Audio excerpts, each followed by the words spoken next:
Springleaf Residences over 90% sold.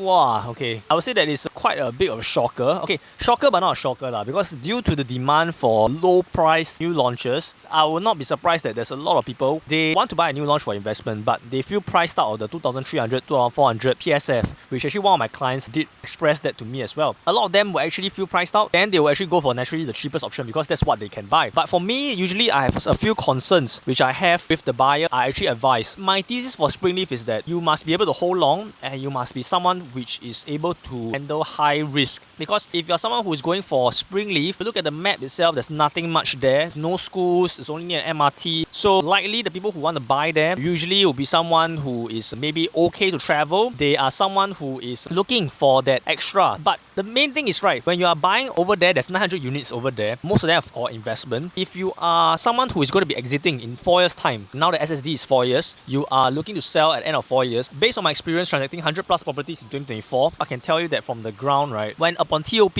a lot of units just TOP'd, right, water gardens, all this kind of thing, Commodore, there will be a lot of people who are selling, and the buyer will take some time for it to get absorbed into the demand. And the buyer pool will likely come from the HDBs around it or just surrounding demand from existing condos. So people who are upgrading from a smaller condo to a bigger condo or upgrading from a HDB to a condo. And this will actually present some problems because Springleaf, there's really nothing there. People who want to buy and sell in the next 5 years, right, likely I would say that you will have a very, very, very difficult time to sell fast at the end of 5 years. Likely you will need to have some time for the demand to come in and for the supply to slowly get absorbed by the market. So this is something that I feel is a bit more dangerous, and you need to go in with eyes open into Springleaf. So it's something for consideration that I think everyone must know. So second thing, for Springleaf, right, I would recommend actually instead of Springleaf, some of my clients to go over to Canberra Crescent instead. Why? Because Canberra Crescent, there is already township there. Many amenities there, schools there, and there is so many HDBs and BTOs that's being built up over there. And I've transacted HDBs at Canberra before, right? So there is people who are there who support the demand, and there is already more of a lively township already. When you are buying at Canberra, the best case scenario for Springleaf is like you what big, right? Somehow the area gets developed over the next 10 years, and you are able to hold for long term, and the area becomes very good. The prices measure up to 2.5k PSF. Then you tend to earn that 200, 300, 400 price gap of PSF. So that's the best case scenario. Worst case scenario, can't sell, forced to hold. The development for the area is kind of halted, not very much things are developed, and you're forced to hold the property, and you must have the holding power. That means aka the mortgage repaying abilities of you must be strong.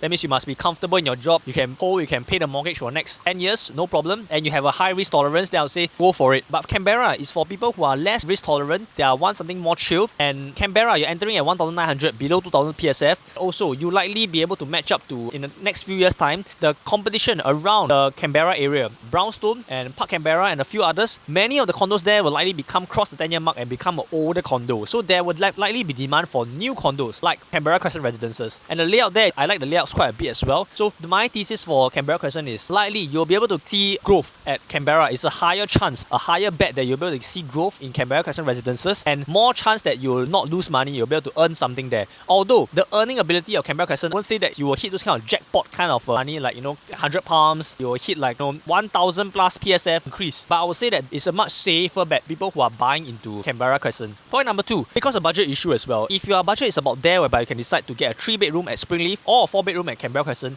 please go for 4-bedroom Canberra Crescent, because 4 bedrooms are very hot and are limited in supply. And when more people wants to buy bigger space, they will naturally look for the most affordable to buy a 4-bedroom, which naturally goes back to the 4 bedrooms at Canberra area. Right? If they want something new that's easier to resale, the older resale flats like Brownstone, all these might be filtered out, and you are left with all the 4 bedrooms at the newer condos, right? Like Park Canberra or Canberra Crescent Residences, which this is your future demand from the current supply of HDBs at the Canberra area. So if you were buying a 4-bedroom, I'll say it's a no-brainer to go for a 4-bedroom at Canberra Crescent instead of a Springleaf. So that's my breakdown of the entire Springleaf versus Canberra Crescent Residences saga. Again, if you need my service, do WhatsApp me. Numbers in the description. I'm from Homeseller. I sell condos for a fixed fee of $499, HDB for $199, and landed for $999 in fixed agent commissions. And I hope you guys enjoyed the video.